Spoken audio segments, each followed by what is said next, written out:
반갑습니다.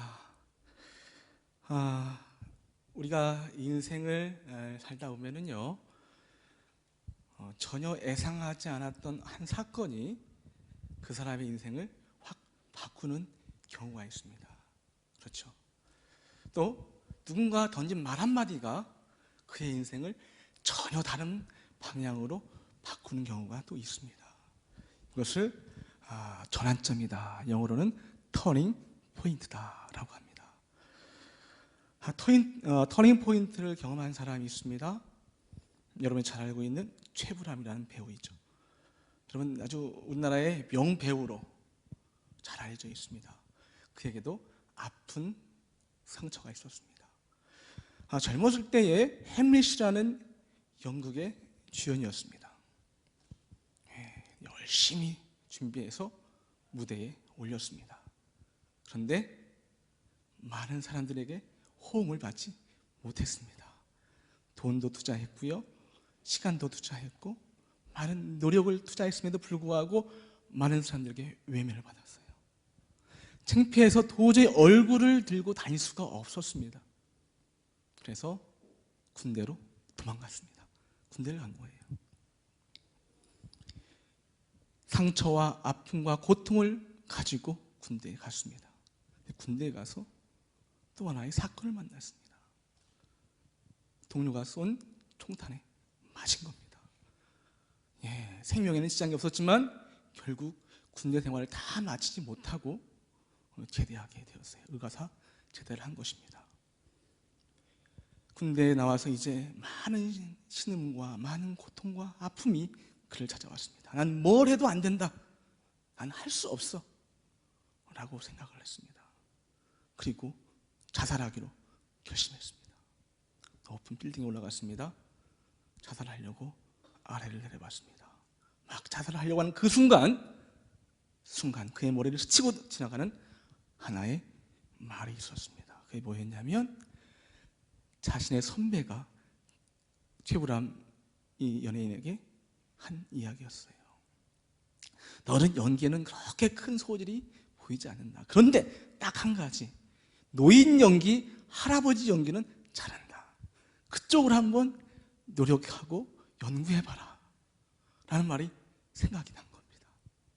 그래, 나는 연기에는 큰 소질이 없는 것 같아. 그렇지만 노인 연기는 잘한다, 칭찬받았으니까 내가 여기 한번 도전해보자 하고 죽음을 택하지 않고 돌아서서 열심히 연기를 하고 노력을 했어요.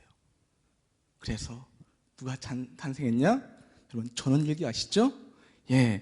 전원일기의 김 회장이 그래서 탄생한 것입니다. 선배의 말 한마디가 그의 삶을 바꿔놓았습니다. 그래서 우리가 터닝 포인트다라고 하죠. 제 인생에 있어서도 터닝 포인트가 있었습니다. 좀 많았습니다. 인생 자체가 좀 드라마틱한데, 터닝 포인트가 많았는데 그걸 다 설명하려면 시간이 없으니까 3개 정도만 제가 여러분과 나누고 싶습니다. 제 인생을 바꾼 터닝 포인트입니다. 저는 시골에서 가난 농부의 아들로 태어났습니다. 그런데요, 저희 아버지가 초등학교 2학년 때 돌아가셨어요. 제 아들이 현재 초등학교 2학년이고 5학년입니다. 2학년 때 아버지가 돌아가셨어요. 가난한 농부의 아들로 태어났어요. 아버지가 없으니까 누가 그 생활을 다 감당합니까? 경제생활, 결국 어머니 몫이었어요. 아침 일찍 일어나서 저녁 늦게까지 일하셨어요. 초등학교 2학년 다닐 때는 몰랐어요. 그냥 재밌게 신나게 놀았죠. 개구쟁이였죠. 근데 3학년, 4학년, 5학년, 6학년 올라가면서 생각이 바뀌었어요. 엄마가 고생을 참 많이 한다. 아침 새벽부터 저녁 늦게까지 얼마나 힘들었겠습니까? 시골에서. 그래서 내가 빨리 커서 어른이 돼서 엄마를 도와줘야 되겠다 생각해보니까 어린 마음에 다른 거 없겠더라고요. 공부를 열심히 해야겠다라는 마음이 들었습니다. 그래서 철이 좀 빨리 들었습니다. 중학교 1학년 때부터 좋은 대학교 가서 엄마를 기쁘게 하고, 그리고 좋은 직장에 들어가서 엄마를 호강시켜야 되겠다, 그런 마음이 저의 마음에 생긴 거예요. 그래서 정말 열심히 공부했어요. 뭐 학원도 없잖아요. 과외도 받을 수 없잖아요. 중1학년 때부터 아마 고3처럼 공부한 것 같습니다. 오직 목표는 하나, 목표를 딱 정해놓고 열심히 했어요. 중1 때부터. 제 친구들은 신나게 야구하고 축구하고 놀고 할 때 저는 앉아서 공부했어요. 그래서 중학교 때 괜찮게 공부한다 라는 얘기를 들을 정도로 공부가 됐고 실력이 됐어요. 그리고 고등학교에 갔어요. 고3 동안 또 열심히 죽기 살기로 공부했어요. 남들이 보면 공부에 미쳤다 할 정도로 공부했어요. 중1 때부터 중3, 고3 6년 동안 공부한 거예요. 그러면 6년 동안 있으면 제가 목표한 대학에 가야 되겠죠. 그런데 보기 좋게 낙방했습니다. 그 어린 마음이 얼마나 큰 충격이었는지. 한 1년만 하고 그냥 열심히 하고 말았으면 그냥 덜 억울할 텐데, 이건 중1 때부터 죽기 살기로 했는데 고3 때 딱 떨어져 버리니까.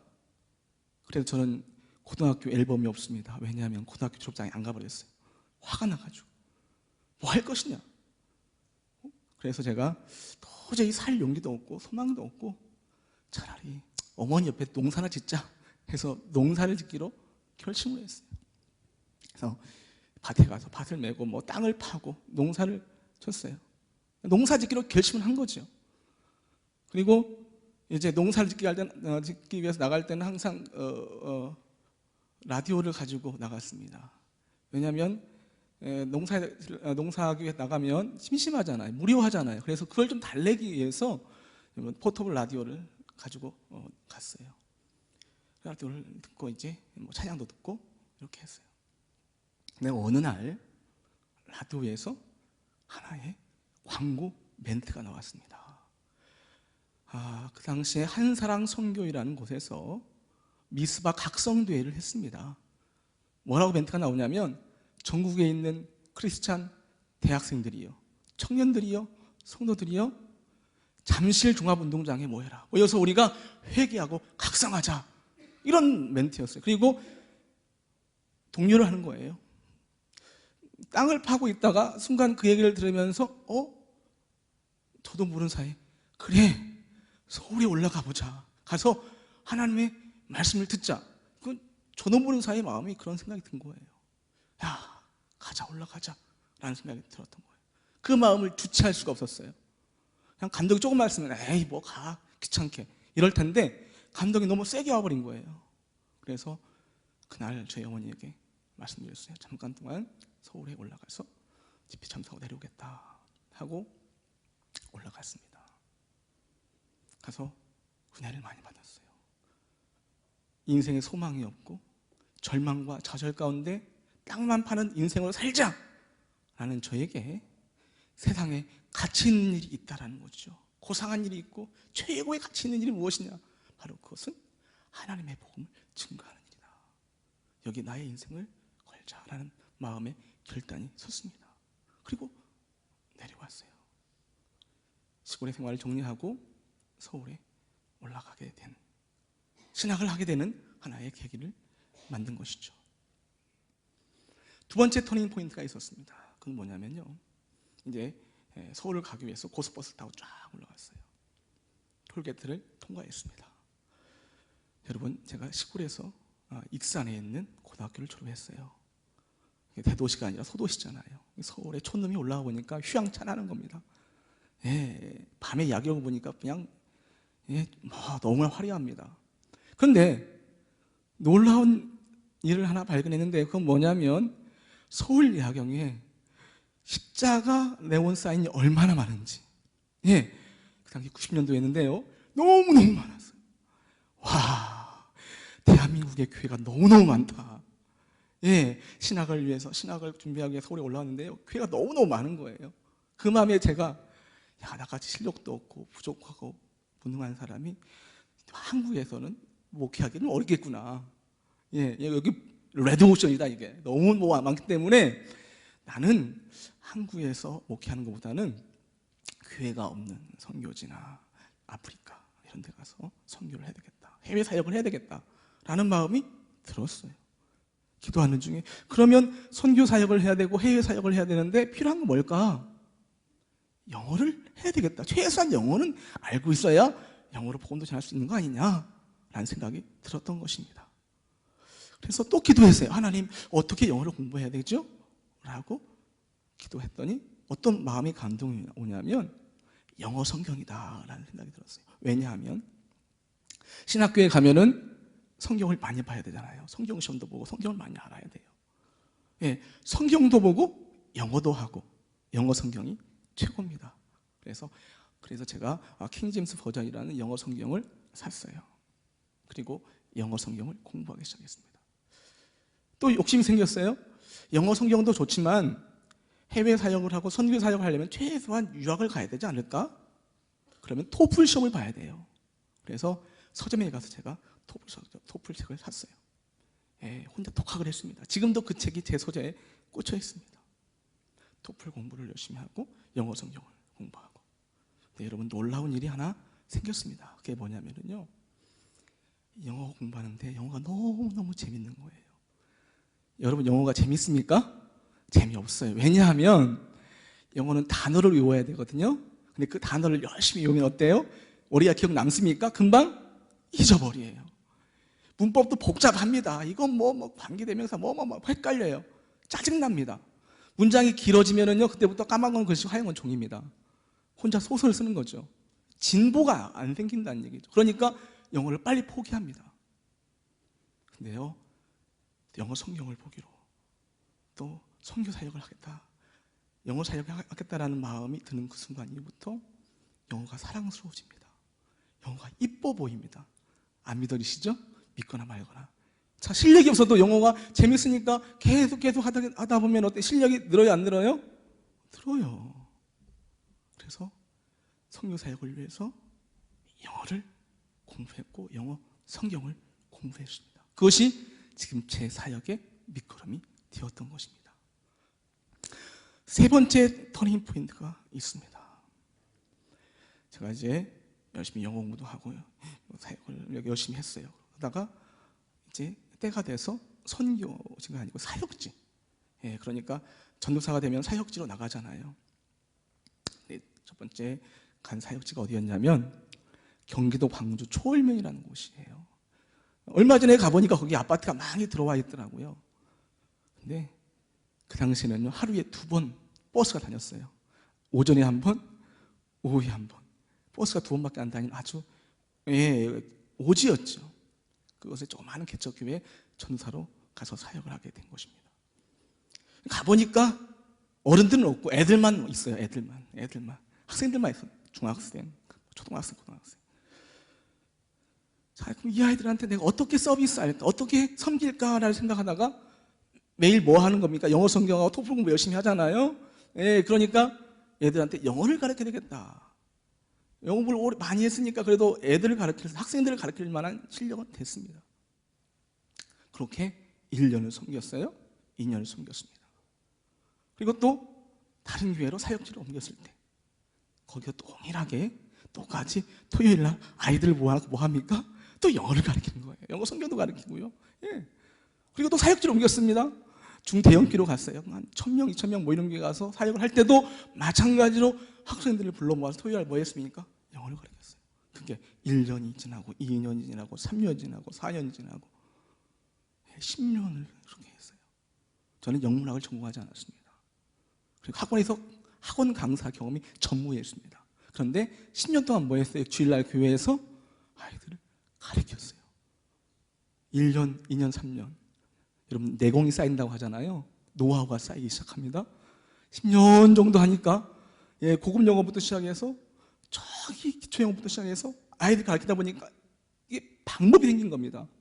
10년 딱 지나니까요, 제 머릿속에 어떻게 하면 영어를 가장 쉽게 할 것인가에 대한 이론이 쫙 세워졌어요. 제가 고시원에 들어가서 그 이론을 정립했습니다. 그래서 그 이론을 가지고 책을 만들었고 학습법을 만들었어요. 그러다가 어떤 사건이 있었냐면, 하나님께서 주신 이 지혜와 학습법, 영어 학습법을 기반으로 해서 영어 성경을 쉽게 읽을 수 있는 방법을 한번 연구해보자 해서 방법을 찾았습니다. 그래서 영어 성경을 분석하고 해석하고 묵상하고 낭송하고 암송하는 방법을 개발했습니다. 그리고 나서 2007년도 11월 달에 한국교회 영어 성경 읽기 운동본부를 만들었습니다. 지금 저는 전국 많은 교회에서 또 대학교에서 신학교에서 영어 성경을 강의하고 있고 또 그런 학습법을 전달하고 있습니다. 교회에서 10년 동안 그냥 토요일 날 무료로 가르치다 보니까 하나님께 저에게 지혜를 주셨어요. 그리고 학습법을 주셨어요. 그리고 그것을 가지고 지금은 한국교회를 섬기고 있습니다. 제가 영어 성경 읽기 운동을 하는 목적이 있어요. 그것은 뭐냐면 우리 청소년들이요, 하나님 말씀을 영어 성경으로 분석하고 해석하고 묵상하고 낭송하고 암송을 할 수 있다면 학원 다닐 필요 없어요. 또 한 가지, 성경은 하나님의 감동으로 이루어진 책입니다. 세상에 그 어떤 책이 영어 공부하면서 회개하는 책 보셨나요? 영어 공부하면서 통이 다복하고 그렇습니다, 맞습니다 하는 책이 있나요? 없습니다. 영어 성경만이 그렇게 할 수가 있어요. 저는 그런 비전을 가지고 있습니다. 그래서 청소년들이 영어 성경을 읽어야 된다. 미래의 비전을 위해서 영어 성경을 읽어야 되고 하나님 말씀을 깊이 깨닫기 위해서 영어 성경을 읽어야 되고, 하나님께서 그렇게 저의 인생을 인도해 주셨습니다. 과거에도 인도해 주셨고요, 지금도 저를 인도해 주시고 앞으로도 인도해 주실 하나님의 놀라운 일들에 대해서 기대를 하고 있습니다. 저는 이 사역에 제 생명을 걸었습니다. 성도 여러분, 꿈과 비전을 가지십시오. 어떤 상황 가운데 있다 할지라도 하나님께서 여러분들의 삶을 인도해 주실 것입니다. 감사합니다.